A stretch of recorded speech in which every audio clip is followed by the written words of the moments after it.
매일 말씀 10분 강론. 오늘은 대림 제4주일입니다. 12월 20일이고요. 이스라엘의 목자이신 하느님께서 이스라엘 가운데 보잘것없는 사람들 가운데 하나, 종 마리아, 주님의 종 마리아를 선택하셔서 바로 주님의 거처로 삼으셨습니다. 마리아야말로 구약성경의 약속을 신약성경에서 이룬 이 구세사의 최고봉 자리에 있는 것이죠.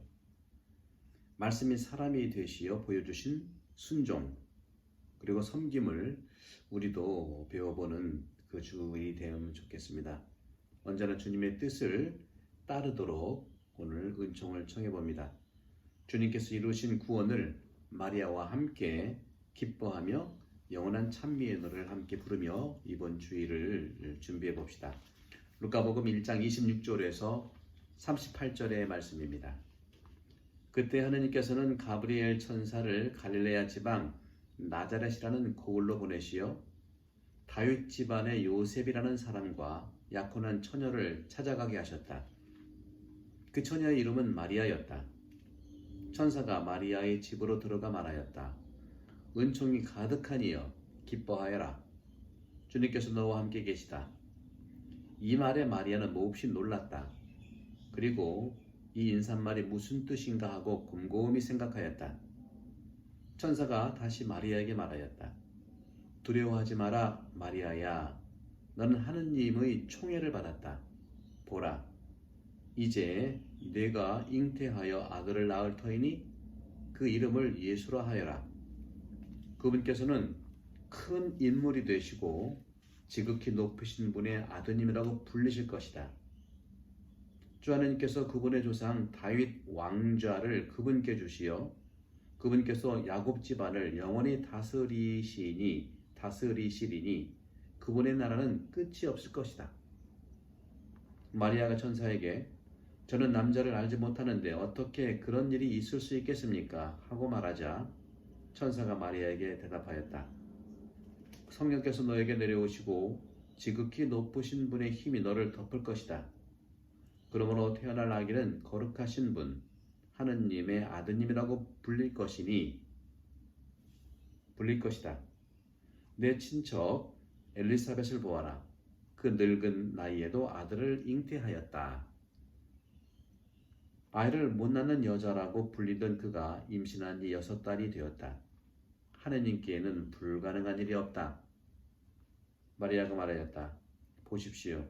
저는 주님의 종입니다. 말씀하신 대로 저에게 이루어지기를 바랍니다. 그러자 천사는 마리아에게서 떠나갔다. 주님의 말씀입니다. 그리스도님 찬미합니다. 네, 이제 성탄이 가까워지면서 오늘 마리아는 가브리엘 천사의 방문을 받고 수태고지, 잉태고지. 우리가 보통 3월 25일 성모 영보 대축일을 보내고 있죠. 그것처럼 오늘 가브리엘 천사는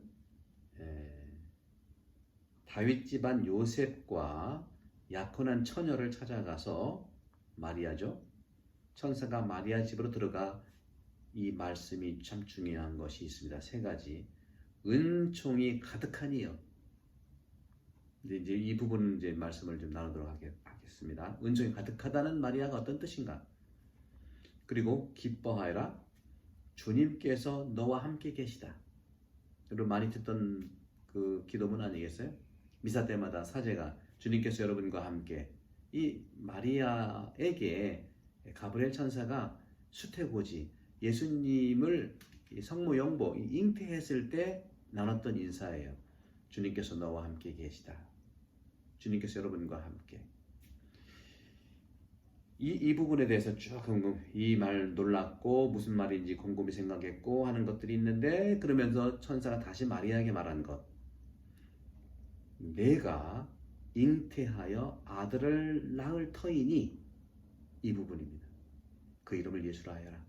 그 다음에는 쭉 이제 얘기가 나왔고 그 다음에 이제 마리아가 그 얘기 다 들었을 때 스가랴는 가브리엘 천사에 대해서 의심했어요. 스가랴는 아들 달라고, 자녀 달라고 이렇게 청원을 했는데도 막상 엘리사벳이 아기를 낳고 이름을 요한이라고 하고 얘기했더니 저는 늙었는데요. 부인도 애 낳는 것이 참 어렵습니다. 부정하는 거예요. 의심했기 때문에 그래요. 그래서 그런지 두려워하지 마라 하고 먼저 마리아에게 말했고, 마리아는 의심이라기보다는 바로 의문, 있는 그대로를 질문한 거예요. 여러분들, 신앙은 질문입니다. 질문을 통해서 하느님의 뜻을 찾아갈 수 있어요. 여러분들 산행할 때도 그 산이 어떤 것인지 질문하잖아요. 그것이 뭡니까? 찾아보는 가이드. 그렇죠? 그 가이드가 뭐겠습니까? 신앙 안에서는 성경이고요. 그리고 교회의 가르침이고요. 제가 지금 하고 있는 매일 말씀 10분 강론, 이것이 바로 안내서죠. 마리아 천사에게 저는 남자를 알지 못하는데 어떻게 그런 일이 있을 수 있겠습니까? 하는 거죠.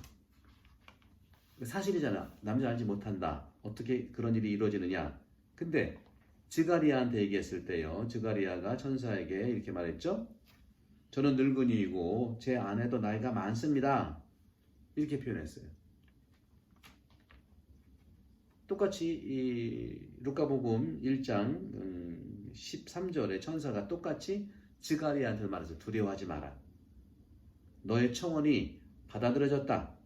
내 아내 엘리사벳이 너에게 아들을 낳아줄 터이니 그 이름을 요한이라 하여라.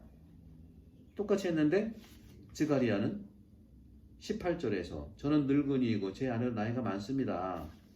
그래서 이제 너는 벙어리가 되어 말을 못할 것이다. 이 일이 일어날 때까지 하는 말씀을 하고 있죠. 그런데 이 루카복음 오늘 복음에서는 분명히 그렇게 말을 했어요. 마리아는 의심한 것이 아니라 질문을 한 겁니다. 질문이 있잖아요, 당연히. 그러자 천사가 말했죠. 자세히 설명하잖아요. 자세히 설명한다. 성령께서 너에게 내려오시고 지극히 높으신 분이 힘이 너를 덮을 것이 쭉쭉쭉쭉쭉 얘기하죠. 우리도 신앙생활 하면서 인간관계 속에서, 가족관계 속에서 이웃이 물어봤을 때 신앙인들에게, 또 자녀가 부모한테 물어봤을 때, 남편이 부인한테, 부인이 남편한테 이렇게 물어봤을 때 궁금하잖아요. 마리아가 물어보듯이 저는 남자를 알지 못합니다. 사실 어떻게 그런 일이 있을 수 있겠습니까? 얘기했을 때 천사가 자세하게 설명했잖아요. 한 줄 얘기했는데 알지 못한다 남자를 어떻게 그런 일이 있을 수 있냐 했더니 계속 얘기하는 몇 줄이에요 이게. 성경에서 하나 둘 셋 넷 다섯 여섯 이거 8줄이나 되게 설명을 했어요. 이건 뭡니까? 상세하게 친절하게 설명했다는 겁니다. 이것이 성모역 성탄 주기를 맞이해서 마리아를 담는 것이고, 천사의 그러한 마리아를 존중하는 태도, 설명을 있는 그대로 아는 범위 내에서 자세하게 설명해 주는 것이 성탄절에 우리 준비해야 될 가치라고 생각합니다. 잘 설명하십시다. 모르면 모른다고 같이 노력해 보자고 하고 그 부분에 대해서는 참 중요하죠. 그러니까 마리아가 어떻게 얘기했어요? 보십시오. 저는 주님의 종입니다. 말씀하신 대로 저에게 이루어지길 바랍니다. 이런 그 메커니즘, 이것은 이제 그 우리가 일상생활에서도 적용해서는 참 얼마나 우리가 예수님을 닮은, 마리아를 닮은 삶을 살까 하는 말씀을 드리고 싶어요. 이제 하나하나 잠깐씩 나가 볼까요? 이제 오늘 이 복음이 이제 주일 복음이고 조금 길 수도 있는데 하나하나씩 보겠습니다. 여러분들, 은총이 가득하다고 했을 때 보통 은총이라는 것이 뭐죠?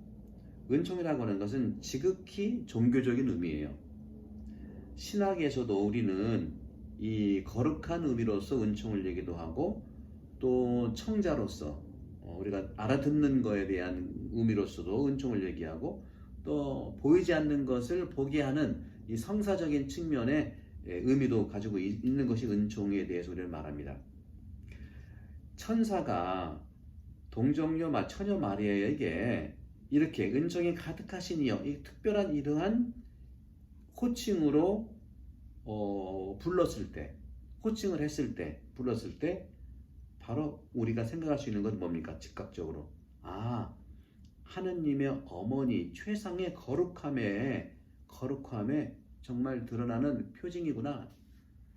은총이 가득하신 마리아, 하느님의 어머니로서 거룩한 표징을 미리 말씀하는 거예요. 그러니까 우리가 상대방에도 높여준다는 게 아니라 상대방의 존중감, 상대방의 이 성성, 거룩함을 이렇게 건네주면 서로 거룩해주는 거예요. 거북해주는 것이 아니고.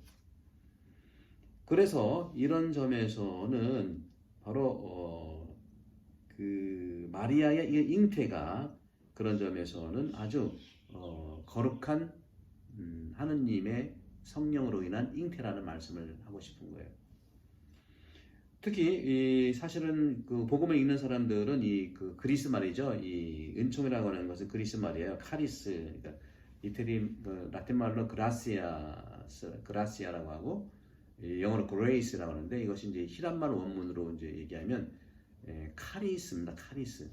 은총인데 카리스인데 이 그리스 말로 나오는 이 보통 세속적인 의미에서 이 카리스에 대한 의미를 이제 사람들도 들을 수 있겠는데 그리스 말 카리스의 의미는 뭐냐면 바로 카리스의 의미라고 하는 것은 아름다움이라고 하는 그러한 의미입니다. 아름다움. 근본적으로 아름다움을 의미하는 거예요. 그리고 아름다움이라는 것은 좀 사랑스럽다는 것을 얘기하는 것이죠.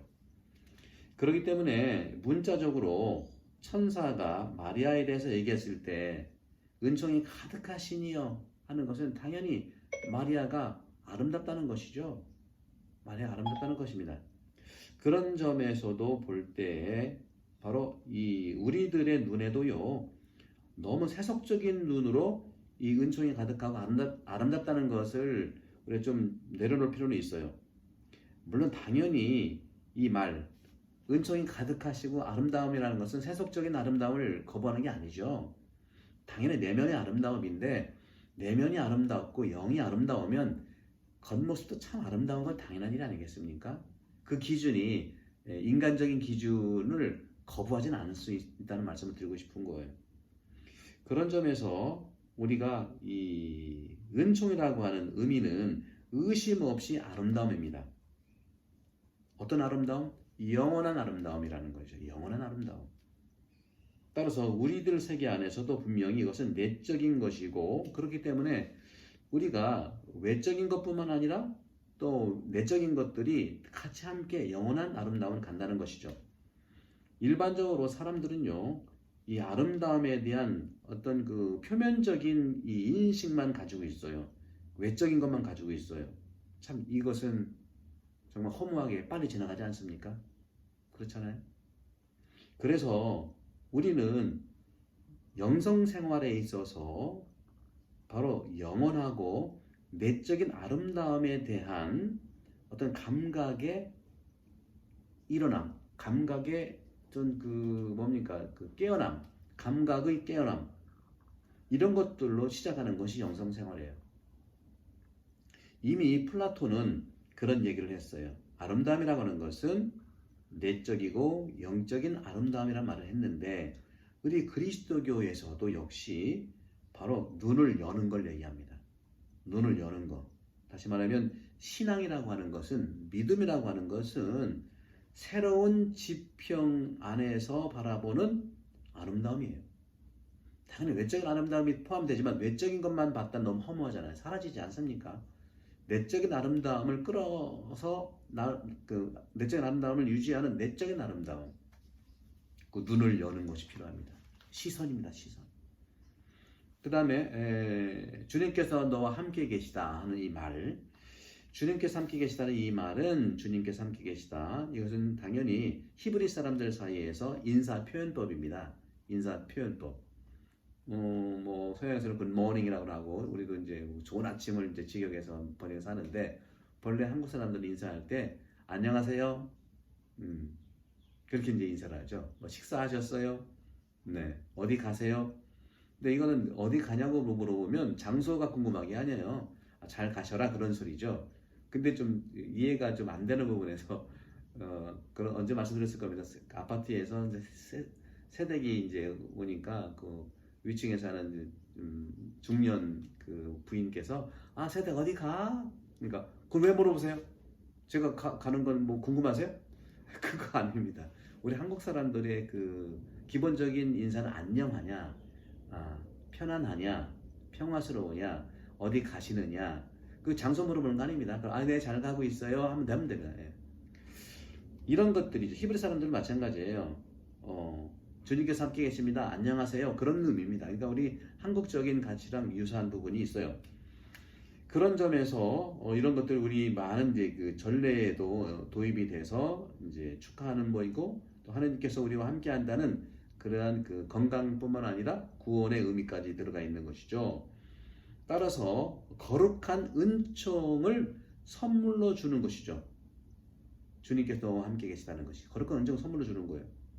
그러니까 덕담이라는 것이죠. 축복이라는 것이죠.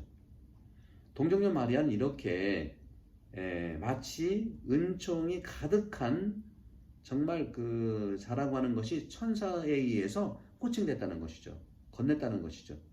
다시 말하면 주님께서는요 그녀와 함께 있는데 특별한 모양으로 함께 있다. 주님께서 여러분과 함께, 주님께서 특별한 모양으로 여러분과 함께 하십니다. 따라서 이러한 표현들의 감각을 이해하기 위해서는 바로 어떤 점에서 이제 일상생활에서도 마찬가지예요. 우리가 에브라함 링컨이라고 이제 미국 대통령이시잖아요. 그분은 이제 성서대로 사신 분인데 한 번은 그런 얘기를 했대요. 어떤 그 사람이 있었죠. 링컨은 어떤 분이 이제 하느님의 편에서 늘 생각하고 하느님 편에서 항상 자기 인생 안에서 경쟁하고 싸우고 그렇게 간다고 하는 그 어떤 사람이 있었어요. 같은 이제 정치인이었겠죠. 그분은 이제 신앙인으로서 늘 하느님 편에서 나는 살아가고 있고 하느님 편에서 생각하고 있고 하느님 편에서 어떤 그 사안들을 해결해 나가고 있고 싸울 때는 싸운다 이렇게 얘기했더니 에브라함 링컨이 이렇게 얘기했습니다. 아 그러세요? 그런데 혹시 하느님께서도 그대의 편에서 일하시는 것이 확실합니까? 그러니까 그 사람은 자기 입장에서 나는 하느님 편에 있다고 하지만 하느님도 당신 입장에 있어서 그렇게 얘기할까요? 이것이 서로 이제 상대적으로 서로 얘기해 볼 수 있는 것이죠. 어떤 얘기냐면 하느님 또 우리 당신을 믿기가 참 어렵습니다 이런 얘기하잖아요. 정말 당신은 뭐 하십니까? 당신을 믿기가 참 쉽지 않습니다. 어떻게 저를 위해 하시는 거예요? 하면 하나님도 역시 그 불란색 사상가도 그런 얘기해요. 하나님이 당신을 믿는 거는 쉬울 것 같으냐? 이렇게 상대적인데 서로 쌍방을 바라봐야 된다는 말씀을 드리는 거 굉장히 중요한 거죠. 그래서 하나님 주님께서 여러분과 함께 있겠다는 거죠. 나도 그러니까 주님과 함께 있어라. 주님 품 안에서 함께 있어라. 주님만 나와 함께 있고 나는 안 있는데 그것은 아니잖아요. 근데 우리는 종종 잃어버릴 수 있죠. 주님께서 함께 하신다는 것. 나도 주님과 함께 한다는 그런 차원이 될 수 있겠죠. 그런 점에서 히브리 사람들은 늘 당신 백성의 역사 안에서 다시 생각하게 할 때 바로 백성들 앞에서 함께 하느님의 현존하신다는 것을 굳게 믿고 있었어요. 그런 점에서 바로 하느님을 찾는다고 하는 것 그리고 그분을 위해서 정말 그 싸운다고 하는 것 이겨낸다고 하는 것 이런 것들이 그들에게는 익숙했다고 하는 것들이죠.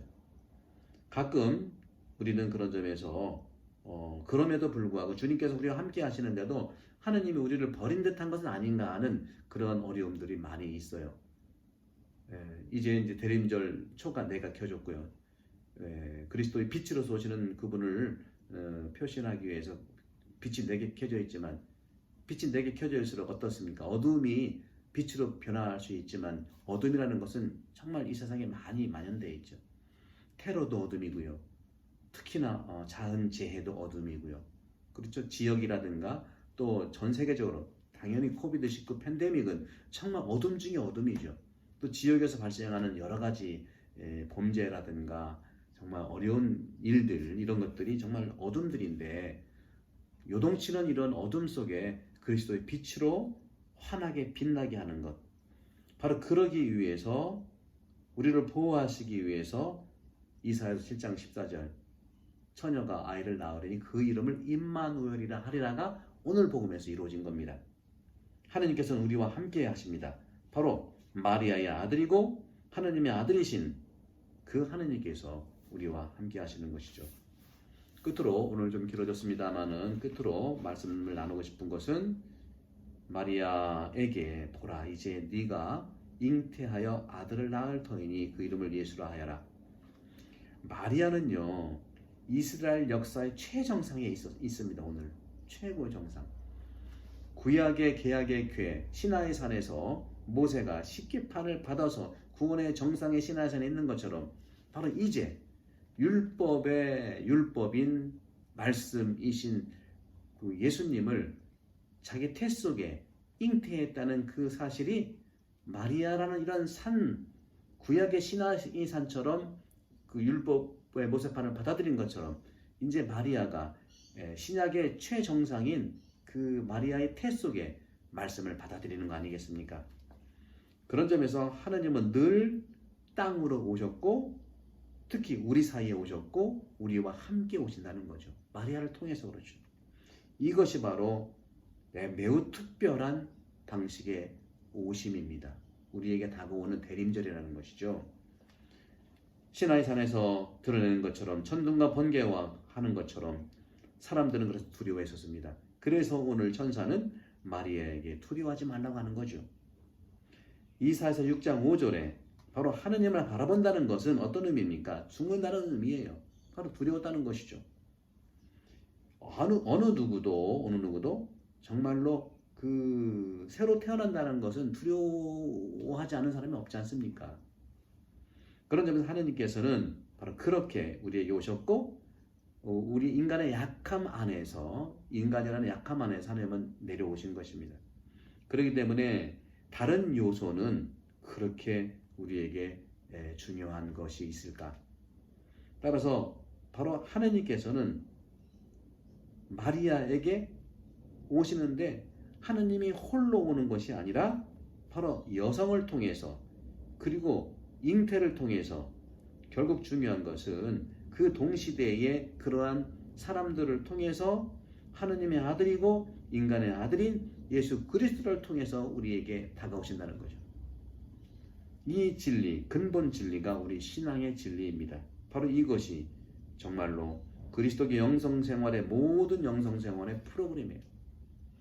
하느님께서 마리아를 통해서 잉태하셨고 그리고 그 동시에 인간의 아들로서 하느님의 아들로서 오신다는 것, 이것이 바로 영성생활의 모든 중요한 가치입니다. 토대이고요.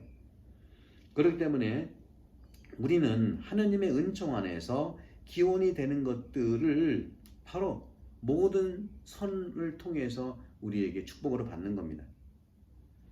그렇기 때문에 그분을 따를 수 있는 그 힘을 우리에게 주셨고 우리의 모든 업적들을 하느님께서는 이끌어 주시고 영감받게 해주시는 것입니다. 하지만 분명한 것은 동시에 이것들은 이제 우리의 일이 되는 겁니다. 하느님께서 마리아를 통해서 하셨던 그 일이 이제는 우리의 일이 되는 것이죠. 그렇기 때문에 우리의 일이 된다는 것은 우리들의 행동이고 마치 우리 아들이 된 것처럼 우리가 이제 아들이 된 것처럼 말이죠. 그러니까 특별히 우리는 기도 안에서 이런 부분들을 잘 살펴보고 주님을 따라갈 수 있어야 된다고 생각 말씀을 드리고 싶어요. 성령께서는 하늘에서 우리에게 내려오셨고 그리고 우리는 기뻐하고 찬양하고 우리는 이 땅에서 그 기뻐하는 것을 살아가는 겁니다. 마리아의 신비에 우리들의 역할이 바로 담겨져 있는 겁니다. 그렇기 때문에 세상의 선이라고 하는 것은 우리 안에 있는 하느님으로부터 오는 것이고 왜냐하면 하느님께서 우리와 함께 하시기 때문입니다. 여러분 두려워하지 마십시오. 성탄절을 통해서 하느님께서 우리와 함께 하시기 때문에 코로나19 이겨낼 수 있고 어떤 어려움도 그리스도를 우리의 사랑해서 그리스도의 사랑 우리를 떼어낼 수가 없습니다. 성부와 성령과 성령께서 여러분 모두 강복합니다. 감사합니다.